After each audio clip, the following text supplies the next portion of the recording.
और वैश्विक स्तर पर विधवा महिलाओं के सामने आने वाली कठिनाइयों के निवारण, उनके अधिकार और कल्याण के लिए हर साल 23 जून को अंतर्राष्ट्रीय विधवा दिवस मनाया जाता है।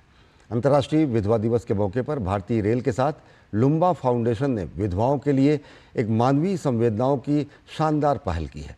क्या है ये पहल? देखिए हमारे संवाददाता ओपी यादव की खास रिपोर्ट। दुनिया भर में हर साल 23 जून को अंतर्राष्ट्रीय विधवा दिवस मनाया जाता है। विधवाओं को सामाजिक और आर्थिक रूप से सशक्त व मजबूत बनाने के लिए आयोजित इस कार्यक्रम के अवसर पर Indian railway catering and tourism corporation के साथ लुम्बा फाउंडेशन ने लंदन में एक MOU पर हस्ताक्षर किया, जिसके तहत IRCTC ने नीलामी के लिए 2 डीलक्स ट्विन शेयरिंग केबिन के टिकटों की पेशकश की। IRCTC के पर्यटन व विपणन निदेशक राहुल हिमालयन ने कहा कि नीलामी से प्राप्त धनराशि का उपयोग भारत में विधवाओं के सशक्तिकरण के लिए किया जाएगा। हम लोग के यहाँ पे बहुत सारी फीमेल एम्प्लॉयज़ रहती हैं, ट्रेन में भी जो रहती हैं हम इम्पोर्टेंस देते हैं। और विडोज़ के लिए जैसे हमने कहा, हम टूरिज़्म के अंदर फ्रॉम मासेस टू क्लासेस जाते हैं। तो आज हमने लुम्बा फाउंडेशन के साथ जुड़ के मतलब अपनी जो Maharaja express one of the best luxury train of the world है, उसमें जो ऑक्शन हम कर रहे हैं आज लंदन में लॉर्ड राज लुम्बा के प्रेजेंस में, उसमें जो प्रोसीड्स होंगे वो भारत विडो एम्पावरमेंट फंड के लिए जाएंगे। कार्यक्रम में भाग लेने आए rotary governor Delhi NCR Jitendra Gupta ने कहा कि लॉर्ड राज लुम्बा ने विधवाओं के कल्याण के लिए जो मुहिम चला रखी है वो काबिले तारीफ है। प्रधानमंत्री नरेंद्र मोदी के संसदीय क्षेत्र वाराणसी सहित यूपी में 5000 विधवाओं के लिए काम किया जा रहा है।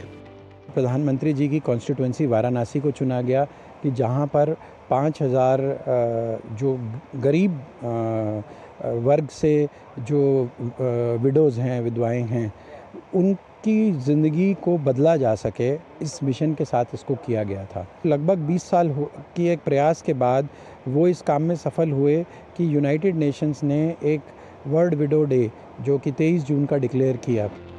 इस दौरान लुम्बा फाउंडेशन के ट्रस्टी अमित चौधरी ने कहा कि बीते 25 साल से लॉर्ड राज लुम्बा विधवाओं के लिए काम कर रहे हैं। इसी क्रम में यूपी और जम्मू में 10,000 विधवा माता बहनों के जीवन स्तर में सुधार के लिए काम किया जा रहा है। लुम्बा फाउंडेशन पिछले 25 साल से विडोज़ के लिए काम कर रही है।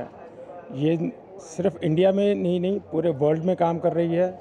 हमने वाराणसी में 5000, यूपी में 5000 विडोज़ के लिए एम्पावरमेंट फंड कर रहे हैं। अब अगला 5000 हम जम्मू कश्मीर में कर रहे हैं। ऐसे हम करते ही जाएंगे। अंतर्राष्ट्रीय विधवा दिवस के विषय पर मीडिया से बात करते हुए ब्लिट्स इंडिया के चेयरमैन दीपक द्विवेदी ने कहा कि इस तरह के कार्यक्रमों से युवा पीढ़ी को विधवाओं के कल्याण से संबंधित सामाजिक सरोकारों से जोड़ने में मदद मिलेगी।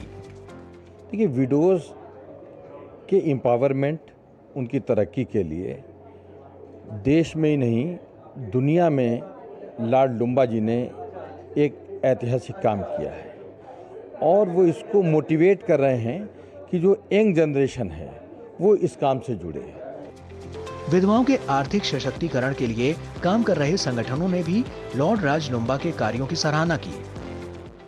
ये बहुत ज़रूरी है आज की डेट में अगर देखा जाए, बिकॉज ये जो विधवाएं हैं या उनके कोई अगर बच्चे भी हैं जो जिनके घर में कुछ कमाने का कोई साधन नहीं है, अगर उनको कोई हुनर नहीं दिया जाएगा, वो खुद नहीं कमा पाएंगे तो वो कैसे जी पाएंगे। लुम्बा फाउंडेशन इसी चीज़ में काम कर रही है।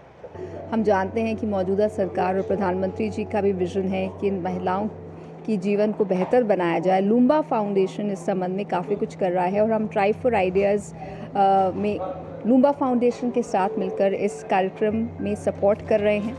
गौरतलब है कि ब्रिटेन में रहने वाले प्रवासी भारतीय और ब्रिटेन की संसद के सदस्य लॉर्ड राज लुम्बा के प्रयासों से संयुक्त राष्ट्र संघ द्वारा 21 दिसंबर 2010 को विधवाओं और उनके बच्चों के समर्थन में नामक प्रस्ताव पारित करके आधिकारिक तौर पर अंतर्राष्ट्रीय विधवा दिवस की घोषणा की गई थी।